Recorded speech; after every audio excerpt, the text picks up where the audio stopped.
What up, people? It's Chris. Here to do some predictions for this coming UFC on FX 2 event, as well as Strikeforce Tate versus Rousey. Gonna try to keep it brief because there's a lot of fights to go over with, but don't feel like getting too in depth with it, if you know what I'm saying. Anyways, UFC on FX 2 on Friday in Australia. It's coming from Australia. Court McGee, Konstantinos Philippou. I'm gonna go with Philippou. He looked good smashing Hammond, and Court McGee got a good story, but I just haven't really been impressed with the former Ultimate Fighter winner. Flyweight tournament, yes, UFC, if you're not familiar, if you don't already know, they are finally going to have begun the flyweight division, 125 pounds, and they're going to open up with the opening round of this tournament. First up, we got Ian McCall taking on Demetrius Johnson. I'm going to favor Demetrius. I just think his wrestling is going to give McCall all sorts of fits, so look for Johnson to take this fight to the ground early and often en route to a decision. Next up, you got Joseph Benavidez taking on Yoshihiro Yoshitani, who I'm not all that familiar with. So, by default, I'm going to go with Jiu-Jitsu Joseph Benavidez. But I'd probably go with him anyway, because I think he's one of the top 125 pounders out there. Main event, you got Thiago Alves taking on Martin Kamen. Thiago coming off a win over Papi Abidi, mismatch. Martin Kamen coming off a split decision win over Rick Story.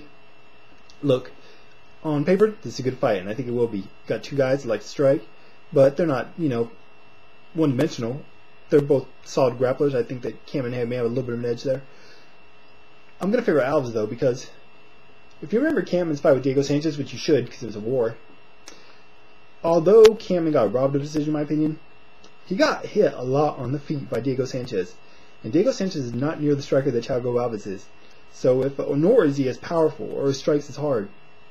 So I think if Martin was able to get marked up that much by Diego, Thiago is really going to be able to do some work here. So I'm going to go Thiago Alves by decision, although I wouldn't be surprised if he's able to stop Martin, because Martin is a good fighter, but I don't think he has the best chin. I mean, it's not a bad chin, but I think I've seen him hurt on a few occasions.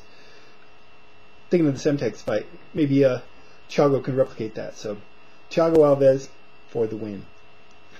As far as Strikeforce, Saturday on Showtime.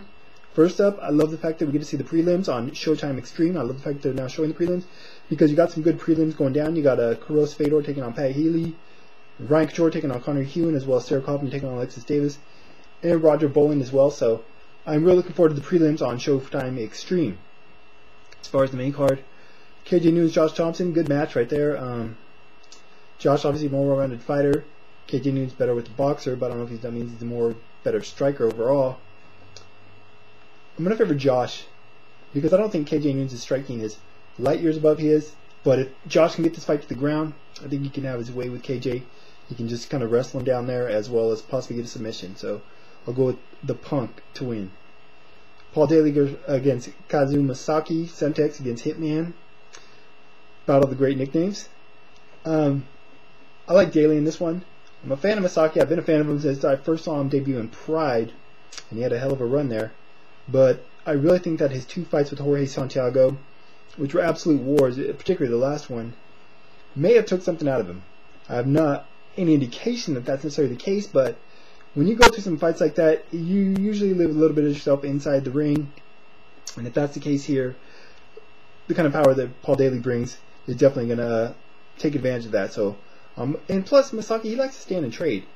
And although I think he may be able to hang with Daly on the feet, I think eventually he's going to get caught and dropped and stopped. So go with Daly to detonate the Semtex somewhere in the first couple of rounds.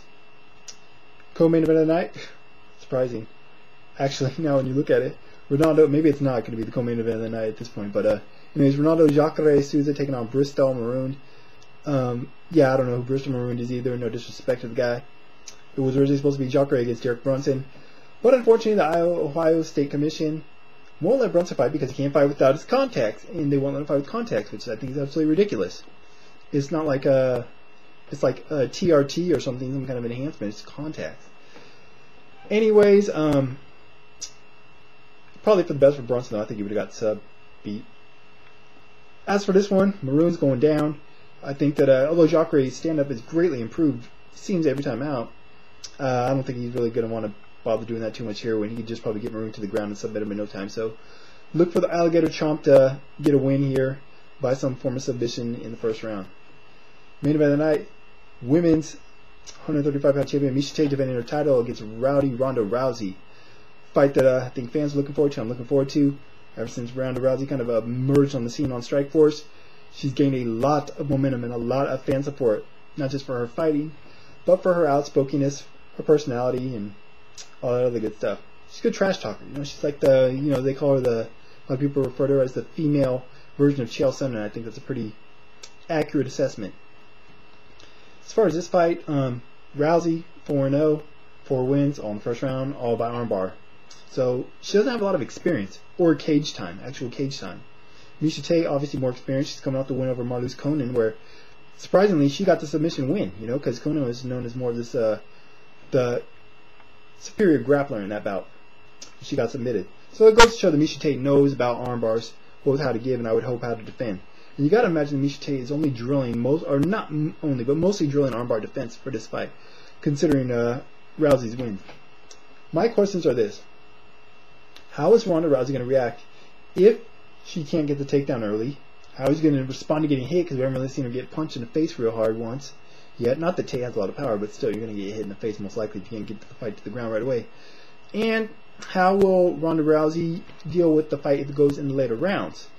You know, I know you train your ass off, but it's a different thing when you're in there pushing at 100% and you're in past the 15-minute mark, which she hasn't even seen that yet. So, all that said, I'm going to favor Ronda Rousey.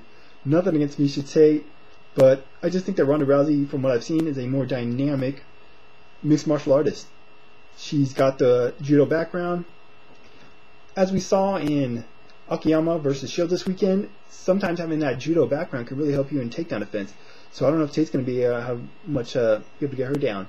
Although she might prefer a striking game, because like I said, we don't really know much about Rousey's striking. But I think that Rousey is going to be able to get this fight to the ground, and when she does, she may not be able to submit Tate as fast as she did her other points, but I think eventually she'll be able to catch her with something, either rear naked choke or possibly an armbar. So I'm going to go with Ronda Rousey by submission, but the longer the fight goes, the more I think it will favor Miesha Tate. If it goes to a decision, I wouldn't be surprised if Miesha Tate wins it. Anyways, that's it for now. I talked about these fights and more on yesterday's Science Bites radio show, so if you didn't get a chance to check that out live, you can always check it out on podcast or on demand. Link in the information part of the video as always, as well as link to ScienceBinds.com, Science Bites Facebook page, and my Twitter if you're interested in any of that stuff. That's it for now. Want to hear your guys' thoughts on the events, who you're favoring in the main events in particular, Thiago Alves, Martin Kampmann, as well as Miesha Tate, Ronda Rousey. Till next time.